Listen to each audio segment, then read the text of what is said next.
Ouais, mais au fond, est-ce que je suis le vrai Zenox? Parce que peut-être que je suis pas le vrai Zenox et je suis un Zenox d'un univers parallèle avec au moins 1 million d'abonnés, vous voyez, je sais pas, genre c'est terrible. Eh bien, salut à tous, c'est Zenox et aujourd'hui on se retrouve pour vous faire une vidéo sur le multiverse. Ça va être une assez grosse vidéo, moyenne, je sais pas trop comment ça va se passer, qui va se décomposer en plusieurs temps en fait. Je vais vous expliquer tout d'abord le concept du multiverse en général, que ce soit dans la science ou même ce qui est possible en réalité. Et ensuite on passera à la pop culture en général, puis aux comics. Donc pour commencer, il faut savoir que le multivers c'est quelque chose qui est totalement envisageable par les cosmologistes, je crois qu'on appelle ça comme ça, les théoriciens du multivers et tout. Il y a vraiment, la science s'intéresse vraiment au multivers et c'est quelque chose qui est de plus en plus probable en fait. Enfin, probable, je sais pas, mais ce serait pas totalement incohérent de penser qu'on vit dans un univers avec d'autres univers semblables autour. Donc en fait, pour de nombreux cosmologistes, c'est comme ça qu'on appelle les gens qui étudient le cosmos, on serait en fait l'infime partie d'un univers beaucoup plus vaste, le multivers. Donc si on part de ce principe-là, il existerait en fait une multitude d'univers dans lequel on serait des représentations différentes de nous-mêmes, puisque en fait chacun de ces univers serait régi par des lois différentes que ce qu'on a nous dans notre monde. Les principes qui nous entourent, la nature, la mort, la vie, tout ça, seraient en fait des choses beaucoup plus différentes et pas aussi absolues que ce qu'on pense. Petit détail intéressant aussi, Leonard Susskind, qui a théorisé beaucoup sur le multivers, nous parle du fait que le multivers a été auparavant appelé par différents noms, comme par exemple le plurivers ou le mégavers. Mais donc, de ce qui semblerait être un accord commun, puisque personne n'a vraiment décidé que ça s'appellerait le multivers, c'est le multivers justement qui est devenu le terme général qu'on emploie pour parler des univers multiples. Et donc, pour bien comprendre la notion du multivers, il faut d'abord comprendre la notion de l'univers, en fait, l'univers unique qu'on pensait connaître et qu'on pense toujours connaître. Pour ça, on a le philosophe et physicien Aurélien Barraud qui nous propose une possible définition de l'univers. Le concept d'univers est ici utilisé suivant la pratique usuelle en cosmologie physique. Il ne réfère pas à l'universum, c'est-à-dire à la totalité, au tout entier, auquel cas la notion d'univers multiple serait une contradiction dans les termes, mais à l'ensemble de ce qui a pu exercer une influence sur un point donné. Notre univers est ainsi une sphère centrée sur la Terre et dont le rayon est d'ordre de 45 milliards d'années-lumière. Alors je vous rassure, si vous avez rien compris, c'est totalement normal je pense, mais ce qu'il faut retenir en fait c'est surtout la fin. En fait, la Terre serait au centre d'une immense sphère qui est l'univers et son rayon serait environ 45 milliards d'années-lumière. 45 milliards d'années-lumière, je pense que c'est compréhensible par tout le monde que c'est quelque chose d'immensément immense, si je puis dire. Donc en fait, le fait est que ce qu'on pensait, c'était que l'univers en lui-même était infini, mais ça serait possible qu'en fait ce soit lui-même une sphère, et que donc, à proximité, il y en ait d'autres, en fait, d'autres univers comme le nôtre. Donc pour faire simple, autour de notre univers, il y aurait d'autres univers semblables au nôtre, dans lesquels nous existerions aussi, mais sous des formes assez différentes puisque les lois de la nature et les lois physiques ne seraient pas les mêmes.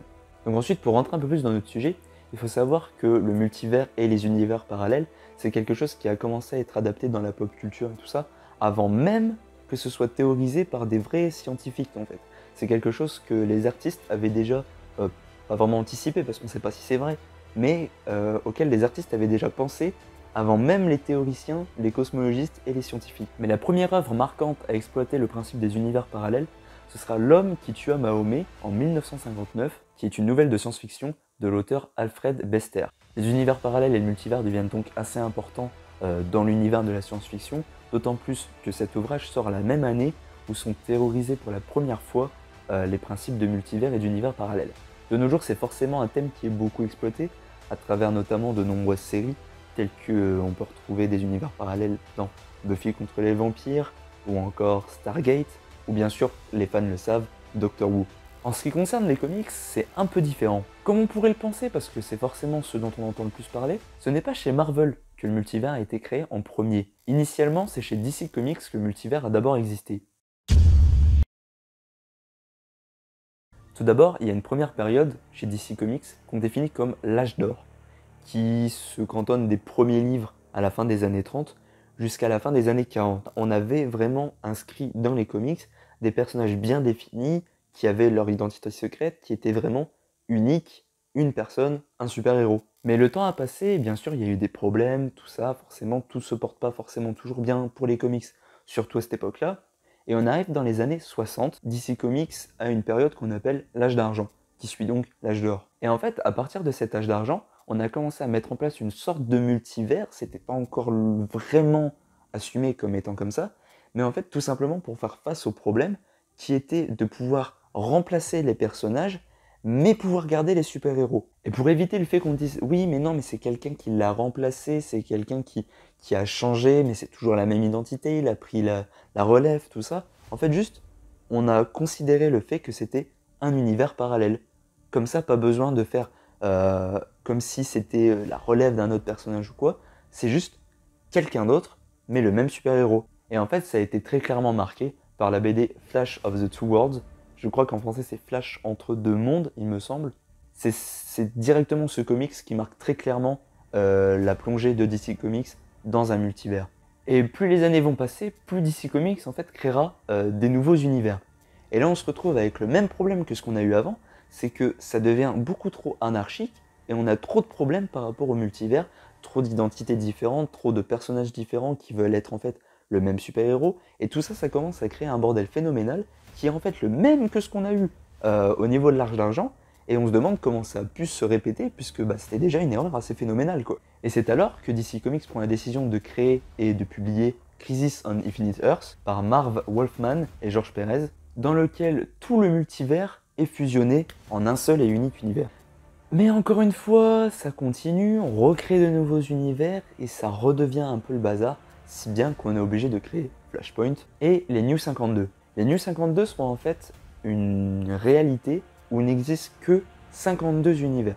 C'est prédéfini, c'est comme ça, il n'y en a pas 53, il n'y en a pas 51, il n'y en a pas 12, il n'y en a pas 46, il y a 52 univers, c'est comme ça. Donc le DC Rebirth, comme on l'appelle, est créé par le Docteur Manhattan, qui provient des Watchmen. Je vous invite d'ailleurs à aller voir le film de Zack Snyder qui est totalement incroyable. Bref, je reviens au sujet de base. Mais tellement ça commence à prendre de l'importance que dans The Multiversity qui sort en 2014 par Grant Morrison, on nous présente carrément une carte du multivers. Après on a d'autres univers très connus comme le multivers noir dans The Dark Knight Metal, ou encore, pour prendre une forme d'art différente, l'univers de Terre Unie dans les jeux Injustice.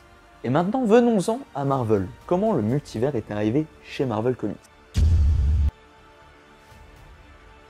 En fait, chez Marvel, ils n'étaient pas du tout en galère comme l'était DC Comics. Le multivers a été introduit très doucement et calmement avec la première publication de What If en 1977. Avant ça, l'univers de base qu'on connaissait était le seul et l'unique, mais après l'apparition en 1977 de What If Spider-Man Have Joined the Fantastic Four, l'univers qu'on connaissait, qui était le seul et l'unique, a en fait été désigné comme l'univers 616. Chez Marvel, le multivers c'est donc une multitude, une véritable collection d'univers alternatifs, dont les variations viennent principalement en fait des choix ou d'une décision prise par une seule ou plusieurs personnes qui engendre un effet papillon phénoménal et qui crée donc une réalité différente. Certains univers semblent se dérouler dans le passé, d'autres semblent se dérouler dans le futur, et même d'autres corps semblent se dérouler à notre époque. Et tout ça c'est dû à la façon dont le temps passe dans tel ou tel univers en fait. Il y a aussi beaucoup d'univers qui naissent en raison d'un voyage dans le temps par tel ou tel personnage, et alors là, même si ça reste un univers alternatif, on appelle ça aussi une chronologie alternative. Mais la Terre 616 est toujours restée l'univers principal dans lequel se déroulaient les comics Marvel. Et chez Marvel, il y a une certaine hiérarchie dans le multivers. Le multivers de Marvel est en fait protégé du déséquilibre par le tribunal vivant. C'est une sorte d'identité cosmique qui est unique en fait pour tout le multivers, et qui est bien sûr extrêmement puissante. Il agit la plupart du temps pour empêcher un univers d'engendrer plus d'énergie cosmique qu'un autre, pour justement empêcher le déséquilibre du multivers. Et il est supervisé par une seule entité, une seule personne qui est au-dessus de lui, et c'est justement en fait celui qui est au-dessus de tout. C'est son nom, on l'appelle comme ça, celui qui est au-dessus de tout. C'est une sorte d'entité omnipotente qui aurait en fait elle-même créé le Marvel Universe dans sa globalité. Donc pour qu'on s'y retrouve un minimum, chaque terre, chaque univers porte un chiffre différent pour qu'on puisse savoir ce qui s'y passe et pourquoi elle est aussi singulière. Je vais ici vous en lister quelques-uns que je connais moi-même personnellement, pour éviter de vous raconter des conneries. Donc on a bien sûr la Terre 616 dans laquelle se déroulent les événements des comics principaux. On a la Terre 199 999 qui est en fait l'univers du Marvel Cinematic Universe. La Terre 1610 qui est l'univers Ultimate avec Ultimate Spider-Man, Ultimate X-Men, etc. La Terre 58 163, c'est juste une version alternative de la Terre 616 qui a été créée par Vanda Maximoff qui souhaitait juste que les mutants n'existent plus en fait.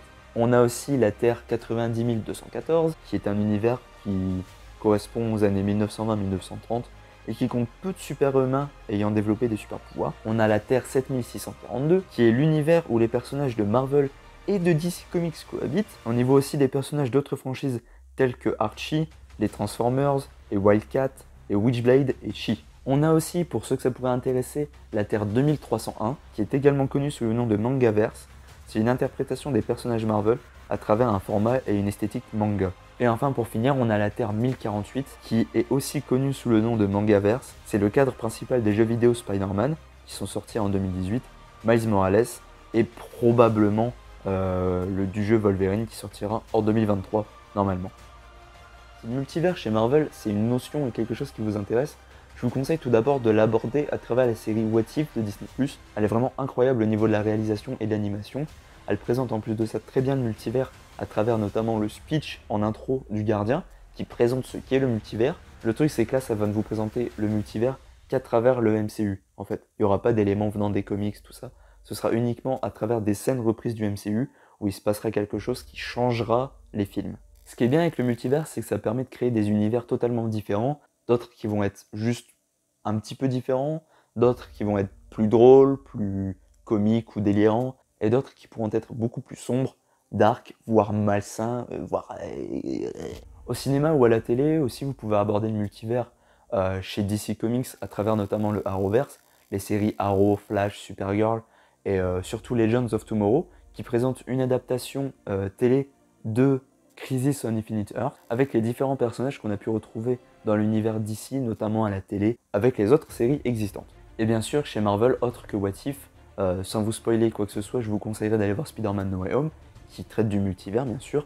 On devra en avoir beaucoup plus aussi avec la sortie prochaine de Doctor Strange Multiverse of Madness, qui va certainement nous apporter des éléments très importants, dont certains dont vous êtes peut-être déjà au courant si vous suivez un peu l'actu Marvel sur les réseaux sociaux, tout ça. Et pour vous intéresser à un multivers plus restreint qu'on appelle le Spider-Verse, qui concerne donc uniquement Spider-Man, je vous conseille le film Spider-Man New Generation en français. En anglais c'est Into the Spider-Verse je crois, qui est vraiment exceptionnel. Je l'ai vu que récemment et honnêtement j'ai été scotché de ouf. Au-delà du fait que ça présente le Spider-Verse en général, c'est un film d'animation qui est incroyable et je vous conseille vraiment fort pour tout ça. Après bien sûr il va y avoir des univers qui vont rester très marquants quand même, comme par exemple l'univers de Marvel Zombie, le crossover entre Marvel et DC, ou encore le Mangaverse qui va présenter les personnages Marvel sous une esthétique totalement différente. Et si vous êtes intéressé par les What If, je vous conseille d'aller voir la vidéo de Alcor, qui est un super vidéaste qui parle beaucoup de comics en général et aussi d'autres choses. Il a fait une vidéo sur les meilleurs What If, et donc je vous conseille d'aller voir ça parce que c'est super intéressant et c'est un vidéaste génial. Donc pour synthétiser et pour conclure, je vous dirais qu'en fait le multivers, ça permet une créativité absolument immense, ça permet d'oublier les limites et de faire absolument ce qu'on veut. Si on veut créer quelque chose qui dure 3 numéros, on peut le faire dans un univers qui n'a rien à voir avec ce qu'on connaît.